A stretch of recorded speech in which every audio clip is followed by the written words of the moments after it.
The Air Jordan 3 is one of the most popular Air Jordan silhouettes that the brand has released till now, and one of its models, the Desert Elephant Air Jordan 3 Retro, has been still sitting in the stores, but still I like it. Welcome to the unboxing of the new Air Jordan 3 Retro Desert Elephant.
Coming back to the review of this, the leather material is really good on this thing, and you can see it's a teal orange color Jumpman logo on the front, on the tongue.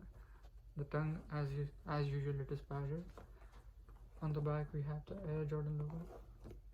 We don't get any extra laces with Air Jordan 3s, so that's that, and the Jordan branding on the back as well. According to me, this is one of the most underrated shoes. One of the main reasons, I guess, people are not preferring this because they expected the same elephant print on this Jordan, but this is quite new to everybody, so I think that is the reason they are still sitting. At the end of the day, that is just my opinion, and I still love them, so that's the reason I picked them up.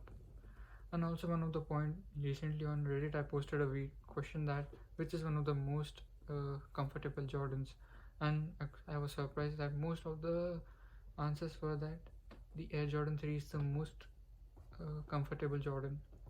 So it also gave me an extra point to get these. I own a Air Jordan 1 patent bred, but I would say they are not much comfortable for long walks. I was a new immigrant here, and initially I just came with that single particular pair. I had to buy another pair for my day-to-day usage, otherwise I would have killed my legs over the time. So that is that. In the next coming videos I'll also show the Air Jordan 1 patent breds which I own. Thank you. This was a small review unboxing, and this is Ashish. Thank you for watching my first video, and this is Ashish, and I'm signing off.